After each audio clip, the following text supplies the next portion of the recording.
и виолончельного, это была русская музыка. Даже бесы были русские. То есть, естественно, мы хотели показать то, чем мы сильны. Да. Вы стали проводниками русской культуры. Совершенно верно. Тем более в год культуры. Да, да. Вот. И после этого, после Куфштайна, мы переехали в Италию. И вот основная часть гастролей проходила в Италии. Это были многочисленные концерты. Ну, достаточно сказать, что только в Милане у нас было 2 концерта. Был огромный зал в городе Бари. Это известный зал театра Петруцелли, в котором, ну, во-первых, он очень похож на большой, внутренне. Конечно, нужно сказать, что ничего похожего на наш Большой театр нигде в Италии я не видел. Даже знаменитая Ла Скала, которую мы знаем по именам исполнявших там солистов. Да и только что показывали Дон Жуана оттуда. Совершенно верно. Но даже Белза сумел отметить, так сказать, неказистость, если можно так уж сказать, этого здания внешне.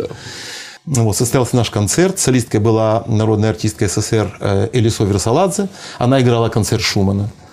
Вот. Ну и оркестр показал себя просто великолепно. Во-первых, мы начали с исполнения итальянского гимна, как положено. Это было открытие очередного 70-го сезона в театре. Симфонического, в театре. Ага.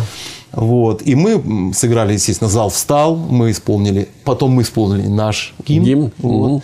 Это сразу придало какое-то такое вот торжественное звучание концерту. И совсем другой настрой. Вот. Ну и потом концерт был, публика просто встала в конце концерта, аплодировали стоя, мы переиграли все бесы. Вы как концерт Шумана играли, и симфонию, 5-ю симфонию Чайковского. Да. Угу. Все бесы уже были сыграны, а зал не отпускал. В общем, конечно, это было очень приятно, потому что мы знаем, и воронежская публика нас любит, и нас ценят здесь, в столицах. И в обеих. Но, тем не менее, вот такой прием в Италии, за рубежом, в Австрии, ведь это родина Италия, родина, не хочу перечислять, скажем так, конечно, ряд композиторов, с которых начиналось искусство, и которыми оно продолжается. Да, но музыкальное искусство Италии о чем говорит? Конечно, начиная от Палестрины, через Вивальди и так далее. Это пример для подражания всего мира. И мы там, в общем, показали имели успех. То есть вы были на высоте требований, которые предъявляются в Италии к музыкальному искусству. Это прекрасно. Очень приятно было. И я вам скажу, что пресса, которую мы ждем, профессиональная пресса, были отклики в виде репортажей. Вот. Но пресса профессиональная, которую мы ждем, мы об этом договорились отдельно с организаторами этой поездки, мы ждем и хотим ее, так сказать, положить опять же в основу историографии, которая ведется вот нашего оркестра по всем этим выступлениям. Вот что касается прессы, отдельно хотелось бы поблагодарить предпринимателей нашего города, потому что они собственными усилиями обеспечили беспрерывное освещение в прессе наших гастролей. То есть это в режиме каждодневного репортажа.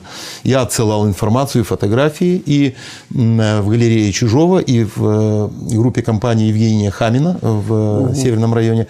Это освещалось. Достаточно большой тираж у них. Вот в частности в издании группы компании Евгения Хамина тираж 700 тысяч. Ну, это огромный тираж. Огромный тираж.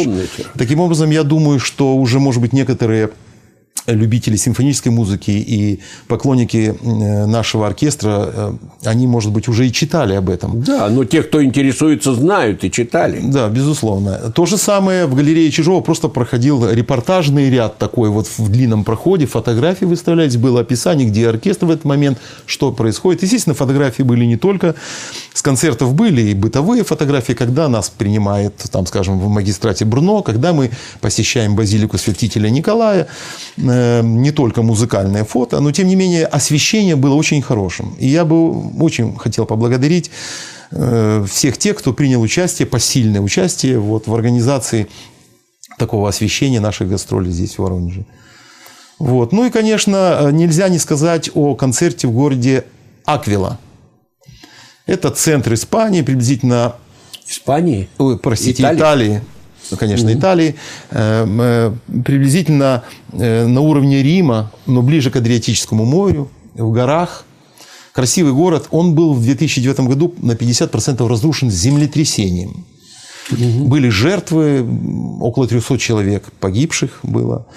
И тогда же осенью состоялся там форум Большой Восьмерки, который принял решение, в том числе среди прочих своих каких-то резолюций и решений, приняли решение помочь этому городу восстановиться.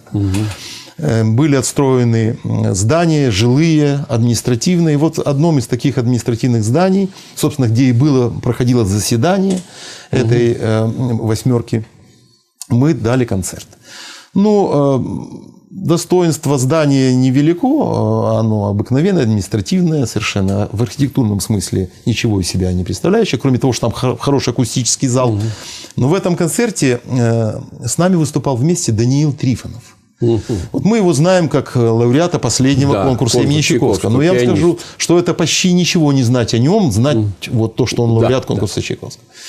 Это великолепный, молодой, 20-летний, но уже состоявшийся музыкант класса Владимира Горовица. Что он играл? Он играл с нами концерт Чайковского. Но не в этом дело. Да. На бис он играл несколько пьес Листа. И вот здесь он, конечно, себя показал. Соло. Он, конечно, себя показал в полном блеске. Владимир Игоревич с ним имел длительные переговоры, поскольку он хорошо ангажирован на это время. Во-первых, как лауреат конкурса Чайковского, он имеет обязательства по поездкам. Ну и собственные у него планы есть. Тем не менее, можно рассчитывать на то, что в мае 2013 года Даниил Трифонов приедет сюда, выступит с нашим оркестром и, возможно, с сольным концертом. Прекрасно. Было бы здорово, поскольку я уверен, что воронежская публика по достоинству оценит его качество музыкальное. Итак, Александр Иванович, вы были Чехия, вы были Австрия и Италия, да? Италия. После этого мы переехали в Новогорицу. Это Словения. Это Словения. Это часть бывшей Югославии, скажем, это самая северо-западная часть, которая, собственно, Словения примыкает к Италии. Там переехать ничего не стоит. В 14 километрах от границы находится город Новогорица.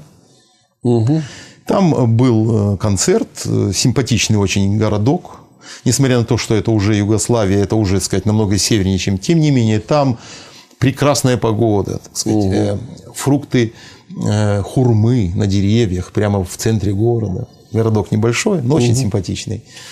Вот. Там тоже был очень хороший концерт. Публики много было? Полный зал. Да. Опять мы окунулись в какую-то славянскую стихию. Вот эти переезды, они как раз дали понять, вот насколько разница велика. Идея славянской взаимности. Можно и так сказать. Да. Можно и так сказать. Поскольку вот, не нужно было никому говорить. Это чувствовалось и в городе по настроению. И отношения более теплые, открытые. И хотя и там принимали хорошо. Принимали хорошо, но ведь находясь в городе, ты чувствуешь невольно атмосферу, и она более закрытая. При всем при том, что Италия южная, теплая страна. Темпераментные итальянцы. Все равно это несколько... Темпераменту ди мольто гроссо. Да.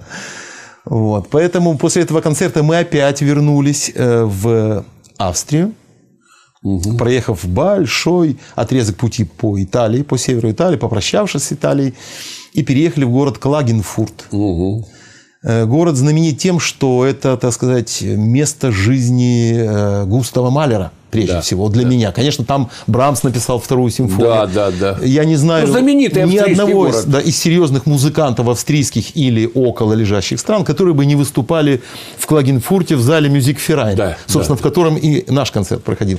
Но, конечно, близость вот этого особняка Малера на озере, на котором и стоит город Клагенфурт, особое такое какое-то культурное пространство, да, можно сказать, потому что там все об этом говорит. И в городе, и в афишах, в памятниках, в зданиях.